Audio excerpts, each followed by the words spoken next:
Hi, this is Zoe from Melodic Magazine, and I'm here with Bedhead. Hello.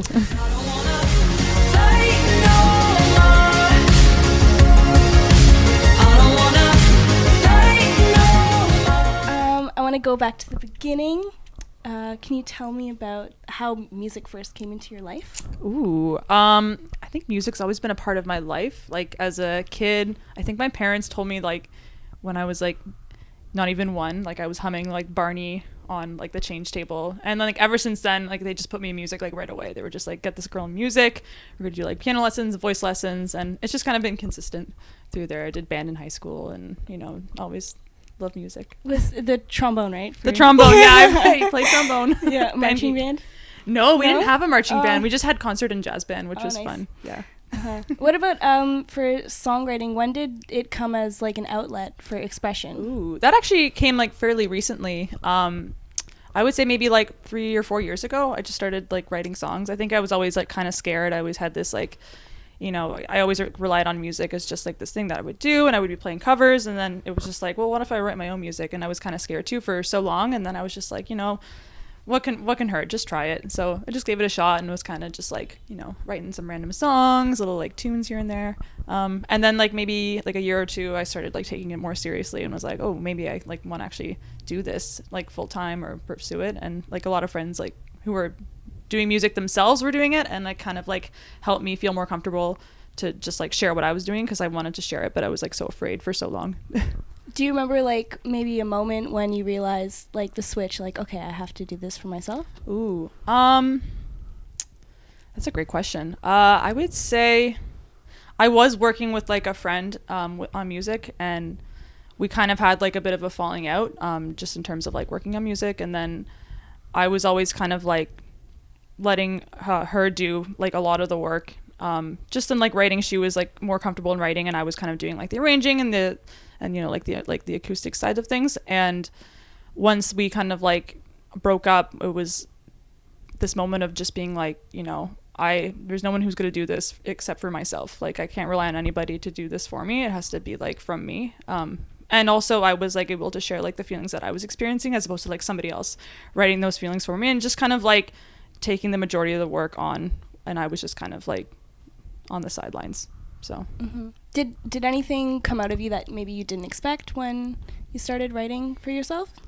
I was surprised by how much came out like really quickly. I was just always worried about like not being able to like have anything come out, but I would just kind of find this like place in the park near my house, and I would just go there, and like I think I was really emotional at that time, because I didn't just lose like someone I was working on. I lost like a really good friend, and so I just like, I think it just started flowing out of me. There were a lot of like emotions coming out all at once. So I think when I'm feeling like highly emotional in like any state, like anger or sadness or happiness or anything like that, it just like tends to just kind of like the floodgates open. Yeah. So for the songwriting process, does it usually start with like a flood of maybe lyrics or emotions, or how do you go about? Is there like a process?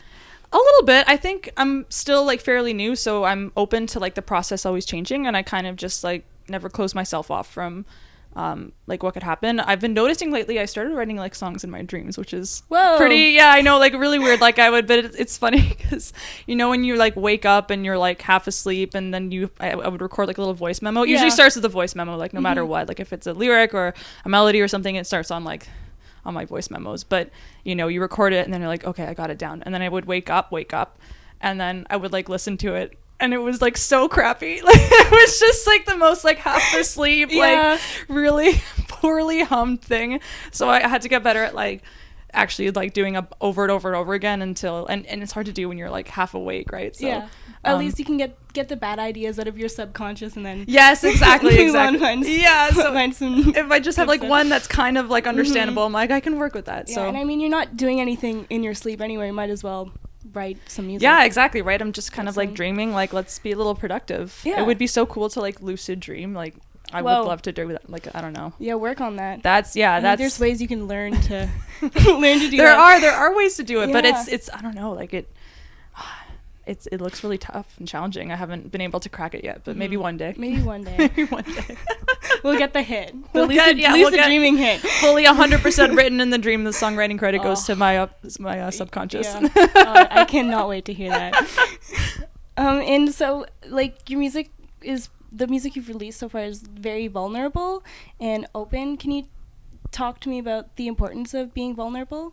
Ooh, yeah. I think like as humans, it's like important to be vulnerable. Just like we're all like feeling vulnerable, and when you close yourself off, like you prevent yourself from like reaching out to other people, and also like having people understand you, and also making them feel comfortable enough to like, you know, come out and like talk to you. So I think like part of me being really vulnerable and is that like as terrifying as it is, it like allows me to like connect to people, and it allows like other people to feel like more safe in their own vulnerabilities, and like that's always like a huge thing. Like I always like tell my friends like if they need anything, like they can talk to me about anything. And I think I wanted my music to kind of like reflect that, just like, you know, be really open and honest and, you know, and candid about like what's going on in my life and in my head, and hopefully it like, you know, encourages someone to like do the same. Mm-hmm. Yeah, and that's a beautiful thing that music can do. That's what I love, and that was like one of the things about like music that's always, I mean with most people I think, is just that, you know, that moment where you like cry at a show, or that moment where, you know, you hear a lyric and it just like you just start like crying again, I guess, lots of crying. But you know, it's just, or you know, like having like a special like song or lyric that like reminds you of somebody or something in your past or something in your present. And to have like, I think the goal is just to be able to like have that for someone else to experience, but it's like my own music. That would be like pretty dope. Yeah. Mm-hmm. Yeah. So Fight No More, you have some visuals coming out. Yes, I do. I have a music video coming out. So you're on a rooftop. We've got this exclusive of this sheet. Yes, very heavily featured in the video. I'm gonna use it all the time. Kicking things off a table. Yeah. Can you just tell me a bit about what's going on and all that? Ooh, in the video? Filming. Or just how, oh yeah, so I can talk about that. So, the song or the video itself, I kind of talked to the music video director, Jack, and I kind of explained how the song was about, you know, just kind of like living in your head. And I wanted the music video to kind of reflect like two different versions of yourself. Like I think a lot, you know, some people like have like multiple kind of like things or like identities that they see themselves as. And I wanted like these identities to like conflict with each other. So it was all just about like creating like how would that look if those were actually like two different people, like what would they be doing and stuff. And Jack was like so amazing. She has like a lot of experience in like dance and movement that I definitely do not, so I'm not a dancer at all. I mean, it worked in the video. It worked. I know it was a lot of coaching. She was like, yeah, just move, and I'm like, no, you don't understand. I'm not good at the movements with my arms and stuff. But she was great, and we had a dancer, Nicole, come in, and Nicole was amazing. Yeah, Nicole looks just like you. That was so freaky. It freaked me out. Hair curling, or like did you just like, a little you have, like, bit the same nose though? I'm like, yeah, I know. It was like, how do you know this? How do you know Nicole? It was crazy. Nicole's a friend of Jack, and we were kind of like talking about the concept, and she was like, oh, I have a few dancers in mind, and she kind of showed me, and then I was like, whoa, this girl like kind of looks like me, and she's like, I know, right? Like she was the first person I thought of, and I was like, well, you know, hopefully like fingers crossed she can like do it, and she could. I think it was like meant to be that we met, because I don't really meet people that I find look like me, and like let alone she had like the exact same color hair, so it was just such a weird, oh my gosh, it was all just like coincidence. Yeah, I mean like it was, Jack knew her, but you know, it was like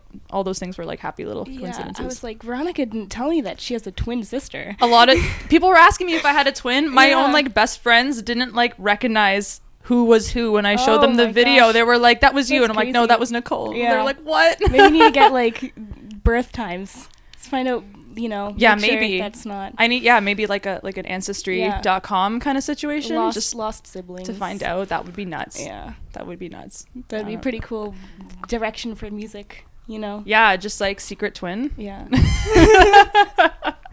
And so for other visuals too, you've got like they're very bright and distinct. Yes. And you've also got the whole thing with lemons. Can we talk about that? We can talk about the lemons. So I will acknowledge in this video that I understand that lemons are technically sour, but when I was thinking of bitter, I don't know why it came to me first, and I just like, I like the whole idea. I'm like, ooh, maybe I can make it all a thing.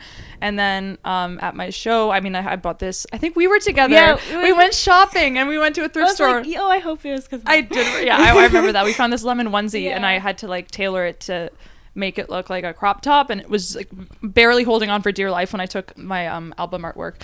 And after that, my friends who are like amazing and I love them, but they're like really hilarious. And so they showed up to the first show with like lemons, and they wrote stuff on the lemons, and I was like, you guys are funny. And then I was like, that would make a great lyric video. And then I did the lyric video, and then I think from then on everyone just like associates me with the lemons now. So I think it's just like, even though it's not like Fight No More has nothing to do with lemons, I think it's just like a thing, and it's kind of fun. And I'll probably include it in like every video, but just it's gonna get more and more obscure as time goes on, like a calendar on the wall with like a little lemon on it or something. Yeah, the lemon conspiracy theory. It'd be a fun game. Yeah, I love that.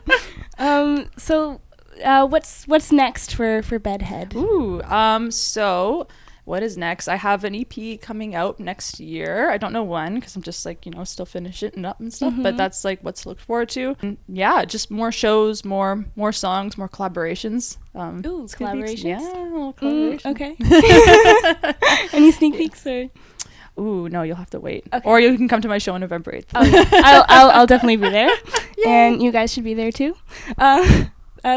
Yeah, thanks so much for taking the time to talk with me. Oh my gosh, thank you for having me. This is so exciting.